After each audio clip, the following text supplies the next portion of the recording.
So in which part of the iOS system did you find the new vulnerability to exploit? Because you didn't announce it during the presentation. Yeah. Once again, this isn't the same user process.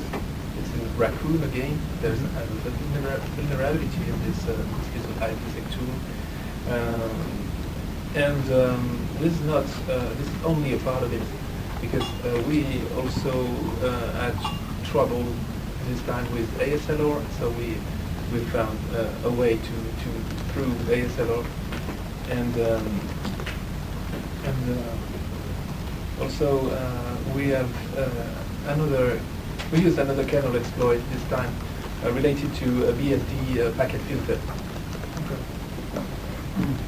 Presented by latest presentation. What? I mean the packet filter that Esso presented. Stefan Esso? Stefan Essen? Yeah. Ionic. He mentioned a packet filter back in his presentation. Yeah. No, this is not his. Okay. This is another one. Okay.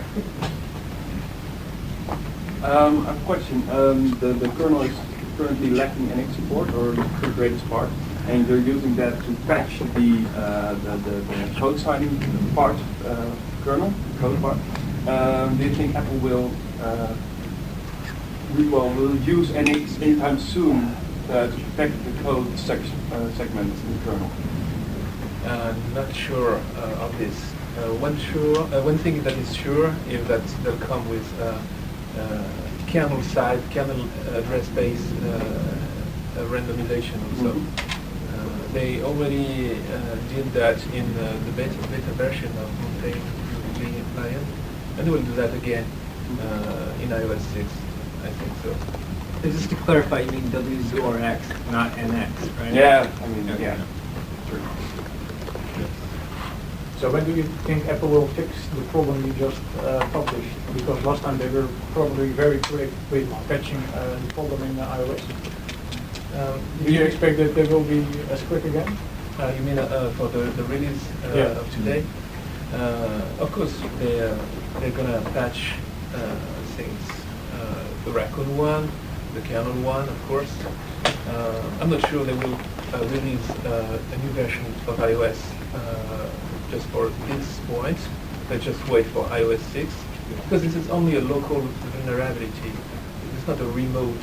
So there is no reason they would have to speed up things to release a new minor version of the operating system.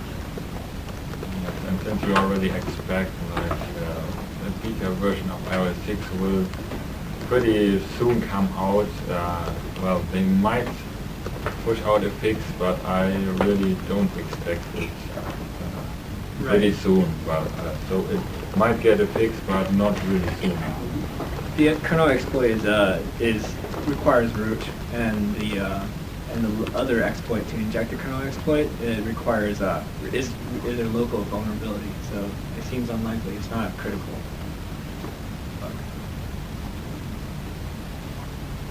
The most recent jailbreaks have all been userland jailbreaks. Are you guys still looking at the boot ROM, researching that? I can say that boot ROM is pretty closed in terms of vulnerabilities. There are a lot of people watching this little piece of code, and I guess there's no more exploits to find in this one. Maybe we could find one in the rest of the bootloader in iBoot, or maybe even earlier. I don't know. But for me, the boot ROM is kind of closed right now. Okay, and I heard in an interview yesterday you guys already mentioned something about the iOS 6 jailbreak. I know today we're talking about 5.1.1, but you apparently are working on that. Is there anything you can say about that already without giving too much away? We are not actually working on that, but it's always good to have some exploits like somewhere in the drawer to pull them out when we face a new version. So we have different exploits that might still work on a new iOS version because we did not release it. So there's a good chance that we can use some of them. And this is why it would maybe also apply for iOS 6. We will see that. And I had a question for the time being. I know you've been in the scene a long time, and for a while you sort of left the scene. Are you back to staying? As long as there's interesting projects and I'm not too busy. Yeah, I don't know. It's impossible to say. Like, Pod2G keeps dragging me back in for the last couple of times. So Yes, maybe it'll continue. but I hope this will happen again. It's in the just future. we need to make it interesting for him. He will automatically follow and finish his job. So, yeah. It will work again. I'm pretty sure. So do you guys ever get bored with iOS hacking, or is it something you will want to keep doing for the rest of iOS? As long as it keeps it existing, because it's a battle, right? So Yeah, it's a battle. It's a cat and mouse game. Yeah, but it's pretty interesting. Yeah. It's probably a little too interesting, such that Why? when we're working on it, it's really exhausting. I mean, when I'm working on jailbreak, sometimes, you know, I don't sleep for a few days or eat for a few days. And that's why I quit for a while, because it's just sometimes a little bit too much. Okay, but it's still the challenge that keeps you guys, and probably the interest in your work, right? Yeah, we are really interested. We are, this is our hobby, and we are passionated by this stuff. So next time they'll reach the bar. I mean, Apple will reach the bar even more, and this is another challenge, and I'm sure we'll be there for this one. So is the time increasing between each jailbreak you guys find because of the protection measures Apple is taking, or it's still the same? Yeah, the level is increasing each time. So maybe sometimes we have luck, so it is very quick. Sometimes we have no luck, and we can find the right vulnerabilities in the right time. So it can take long, of course. Yeah, but yeah, the tendency, I would say that I think it'll get more and more difficult in the future, and it'll take more and more time to do jailbreaks. Yeah, this is the point. Do you ever have contact with Apple about this? Did they reach out and say, hey guys, stop, or? No. Did they offer you a job? Yeah, did they want to hire you? No. No. Absolutely not. Okay. They don't talk a word. Would you like Apple to approach you and to be more open about the problems in their software? Yeah, I would like to. Yes. Why? Yeah, I would like to know what they think about this. If they're interested by us searching for vulnerabilities in a way for them, or how do they feel when we release jailbreaks like this? Yeah, I have tons of questions to add there. Have any of you tinkered with like Android or Windows Phone 7 or any other devices? I don't know. I'm not really interested. Yeah, we're kind of Apple fans, you know. So talking about Windows, yeah. One can say that jailbreaking is irresponsible exploit exposure, and that you should tell Apple about the problem so that they can fix it before you release it to the public, so that everyone has a vulnerable device. Why do you think that releasing a jailbreak is like the ethic choice over responsible exposure? I don't see it it's not a good idea to release vulnerabilities, because it's just like Apple is actually controlling what the users are allowed to do with their devices, and you pay like a couple of $100 for your mobile, and I think you should be allowed to do things with it you actually want. So, well, I don't think it's responsible. That's my opinion. And I mean, most of the stuff we released are completely like local vulnerabilities. There's no way for a remote attacker without physical access to your phone to be able to leverage these vulnerabilities in any way that we can see. And if they already have physical access to your phone, then, you know, in our opinion, it's already game over. So it doesn't seem like it's terribly irresponsible of us to allow people to leverage these vulnerabilities to have control over their own devices. I have a question here from Twitter. Someone's asking how you guys deal with all the pressure from everyone on the internet and on Twitter to release the jailbreak you're working on. Not well. We feel the pressure sometimes. We just don't deal with it. We try to avoid and to forget about this. We will ignore Twitter. We actually mostly ignore it because we cannot respond to every request. Hey, when do you release it?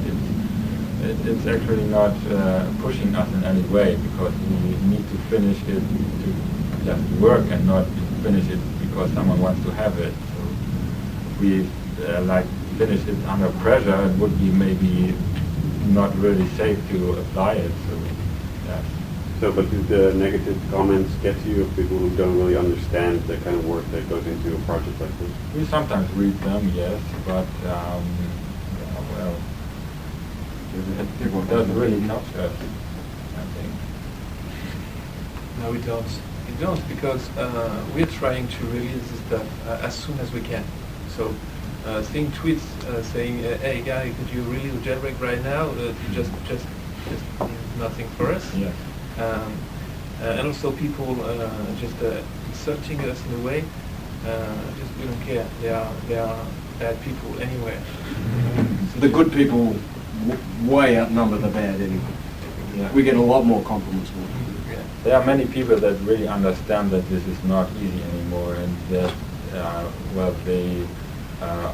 they are fine if it takes a little bit longer until they release. So I think it's a growing number of people that really understand that that's quite a lot of work. And because of it's so much work, you still plan to offer it for free in the future? Or will there ever be a point that you say maybe we have to charge people for it because it takes too much of our time? No, we won't ever charge for jailbreak. We already thought of this, and we are confident it's a bad idea, and we won't change it in any way.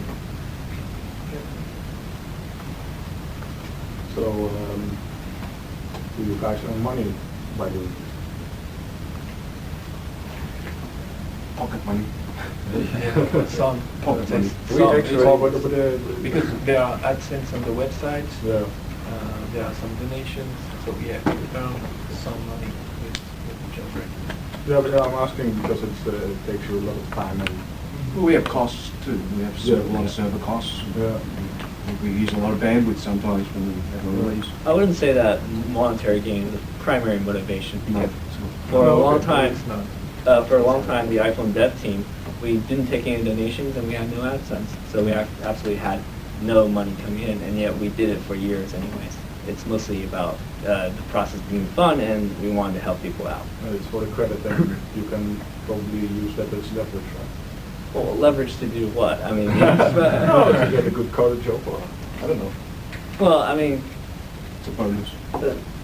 I don't know if anyone goes into jailbreaking thinking that they're going to like use it to increase their resume or anything like that. Like it's, I mean, I think it definitely does, but it's not something that you go jailbreaking. It's not like, well, I need something better for my resume, so let's go jailbreak something. Yes, that would probably be a not very wise proposition because you wouldn't be sure that you could do it in the first place.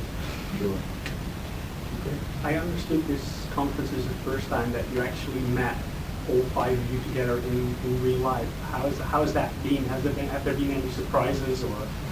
Yes, I think so. because it's really the fact is that we well, except some of the people who already were seen in public, we do not knew how we look each other so well. When we waited for G at the central station, we thought, who might he be with the car?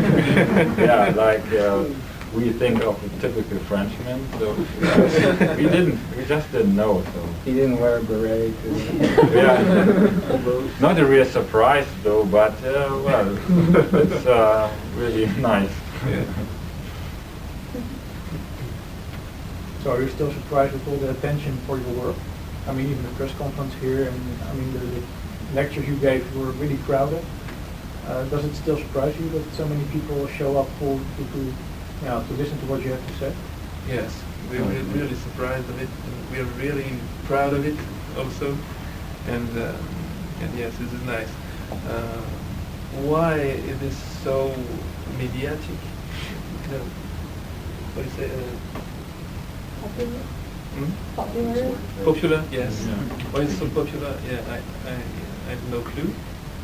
Maybe because the jailbreak touched like 300 million people in the world. We have an idea of the popularity by our statistics on the website. But when you come to an event like this, it really hits home. You know what I mean? People really want this stuff, you know, and it's out there and people like it, you know. They also come that up to drives you. us. They also come up to you and Yeah. like you really Can got you sign our fans? device? For sure, yeah, really. OPK, didn't you mention that it's trending right now? Sorry? On Twitter? Isn't it Yeah, worldwide and trending? this is like the first time we've ever trended worldwide on Twitter. Yeah, this is also very impressive. Witnessing history. How do you see the future of the jailbreak in devices to come? That in one point in the future, I think maybe it will be so hard to counter all the security measures Apple come with, that maybe will be just blocked in a way. And at that time, maybe Apple to be competitive against Android will change its politics to allow unsigned code. This is what I imagine that will happen in the future. What do you guys think about jailbreak scams? Are they Jailbreak profitable? scams? Yeah. Our Apple department has been fighting a crusade against them. The bane of our existence, really. They're hard to deal with. I've tried to deal with them on a few different levels, and we just can't do anything about it. It's apart from educating people to just steer away from it. And we try and get out there as much as we can that we will never charge for a jailbreak. So don't ever be fooled by any scam site saying it's Absinthe or whatever, because like Pop said, we will never ever charge this jailbreak. So, as long as people can get that message, then I think that's the most we can do. You know, to other people. You know, I can't hunt down every one of these scammers one by one.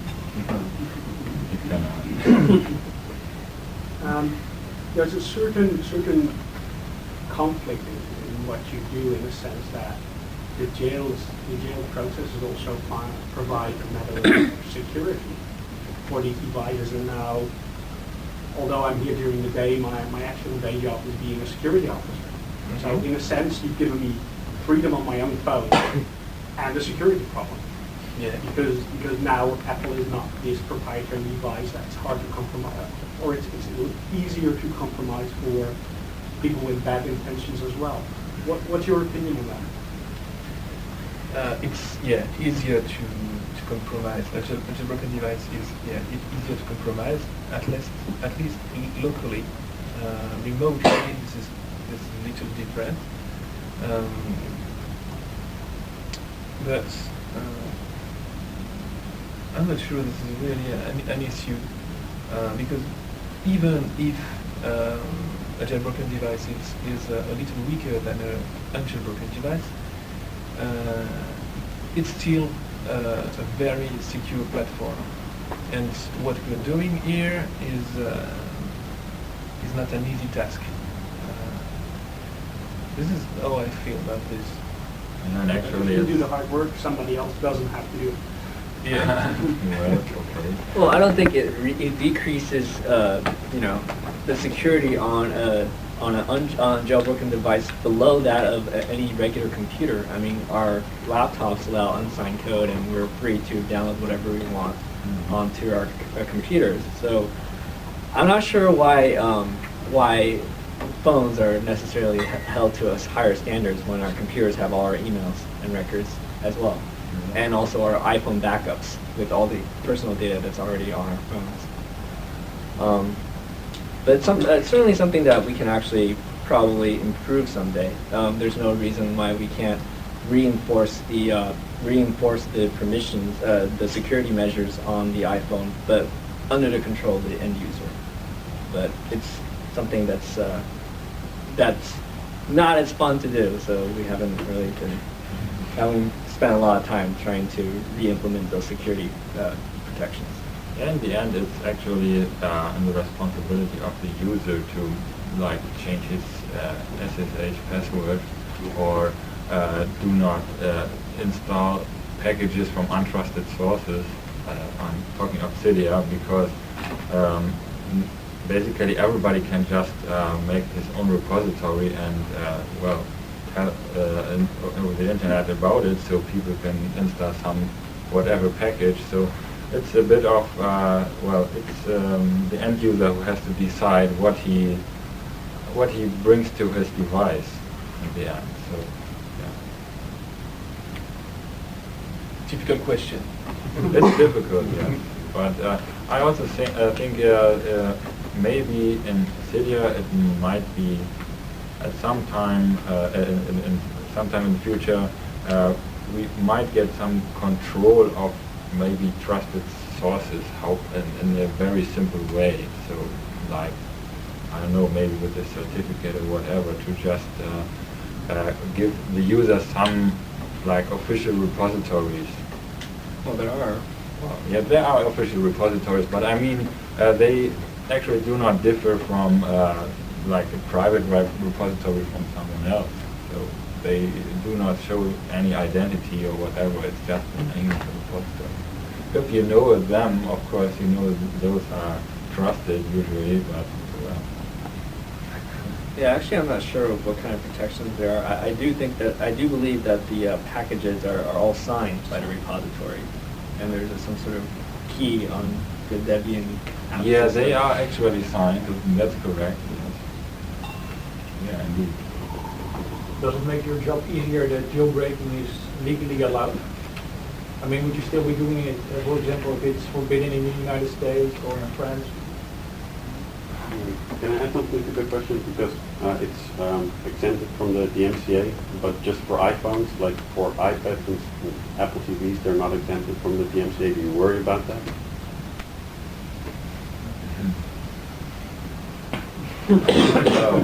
Well, yeah. It was. I don't think the correct way to look at it is that it was illegal, and now with the DMCA exemption, it is legal or anything like that. I think, this kind of case law and circumvention case law in the United States is always based on the particular facts of the case. So it should be very difficult to find out if our particular action is legal or illegal, precisely because there's tons of gray areas. And But are you worried about it? not really, because Apple hasn't so much as sent us a cease and desist in all the years that we've been doing this. So it doesn't really seem like they are willing to legally pursue this, as long as we don't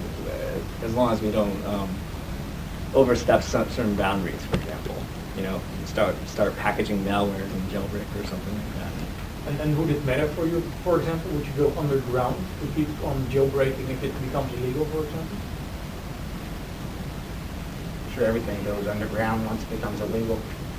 It sort of was when it started, in a way, because no one was really sure.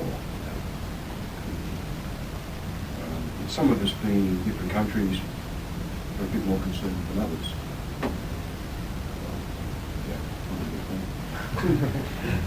Do you think jailbreaking has benefited Apple in some way? Like your ingenuity with, the apps, app stores? For Apple, actually they should be happy that there are jailbreaks because we actually do research for them for free. The cheapest We R&D department ever. research vulnerabilities, they would have to actually pay someone to find them. So it's, well, yeah. Yeah. We help them and they should be happy. So I think also that's actually the reason why they do not really try to sue someone for that. I think they are happy with you guys. Yeah, You make it of safe. course. Yeah, I think Yeah, that's the point. Yeah. They are really happy because, as I said, it's free security research, and security research is not cheap, it's expensive.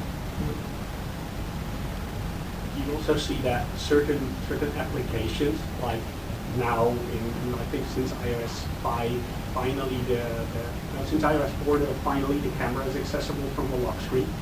Previously, to accomplish that, you had to jailbreak your phone and download a custom application. Yeah. So in a sense, you see that stuff that's first invented in jailbroken applications then comes to There have been a few legal things. applications then comes to Yeah, legal Wi-Fi applications. born like that. Yeah, there have been a few tweaks that have been born like that.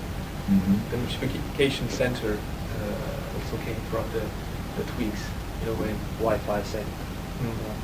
There are several things that, well, actually the jailbreak was really useful for, later resulted in things got implemented into the official iOS. Yeah, I mean, let's not forget that before there was even an app store, there was, the jailbroken world had Cydia, had the app store, Yeah. had an installer where you can install apps directly live onto the iPhone. So, Yeah. I mean, I think, Even did give them a business model. right. You get 30 cents for each. Yeah. Guys, we have about 3 more minutes. Any more last questions? I have a question. When the Shatter boot ROM exploit was leaked, you probably heard information sharing within the iOS hacking community, but now there's a team with sort of a mix between Chrome dev and iPhone dev. Yeah. Has the damage that was done, has that been restored? Or is it just a very closely knit group of guys who trust each other? We don't really know who leaked this information. We absolutely don't know. We don't blame we don't particularly blame each other. Like point the finger like it's been leaked. We don't know who leaked it, but it doesn't affect our relationship. Could have been nice because Apple fixed LimeRain, but maybe they could have just forget to fix the other issue that Shatter relied on. Something like this. I don't know. Maybe they could. In a way, maybe Shatter wouldn't have been possible to use because they would have fixed LimeRain, and they would have fixed Shatter at the same time. So we don't know. We don't know if it's really a big deal or not. That Shatter was leaked by the back. We don't know. Anyway, it's a bad game. No, I just meant if you guys are as willing to share information with other iOS researchers because some this one time something went wrong and made it obviously. Yeah, we changed the way we control information, of course. We have now different rooms in our IRC server, thanks to OK. And we control the persons that are in these rooms. We take care. And now, when I find something, I would say I render this information public to other members when we're close to release, and I need their help. But I try to not talk about what the vulnerabilities I find, and others members do the same. Yeah, generally you want to keep this information to a need-to-know basis. If there's no reason for someone to know it, then it would be more difficult for them to accidentally or not accidentally leak something if they don't know about it. So how many downloads do you expect? More or less. Actually, it's hard to say. Something like 8,700 people on the site right now. How many? 8,761 people on the site right now. Do you have any idea that millions or? Millions, definitely. There will be millions. Yeah, I think we've cracked a million. Hard to say, but Yeah, sure. it will. Well, sorry, it says there's like 15 million jailbroken devices in the world right In the now. past, it's been around sort of 500,000. Would be the rough estimate. The number of This one's jailbreak users is increasing. Yeah. Becomes more and more popular, as you said. And so, yeah, we reached the million. You can just count how many iPhones are around in this world. It's pretty obvious. Very quick question. Was it coincidence that your server was down just as you wanted to release the new one? There's some speculation about it going on. I think it was coincidence. Yes. I looked at it, and we use Apache npm pre-fork, and there was 150 processes, and all of them were using about 2% CPU, but that was enough to take CPU to 100%. So I don't know why that happened, but we restarted it and it was fun. So. Any more questions? Just ask. May I have the last question? Sure. Have you guys visited the Apple Store here yet? No. We drove past it and sort of in the tram and Well, We one of- heard Broke their that necks. one of the best Apple Store in the world. We sent one of our crew members there to get some stuff, and when they found out that we are from the HITV conference, they gave our crew lunch. And then they were like, can you please send the team guys over to us? And they show us all their jailbroken devices.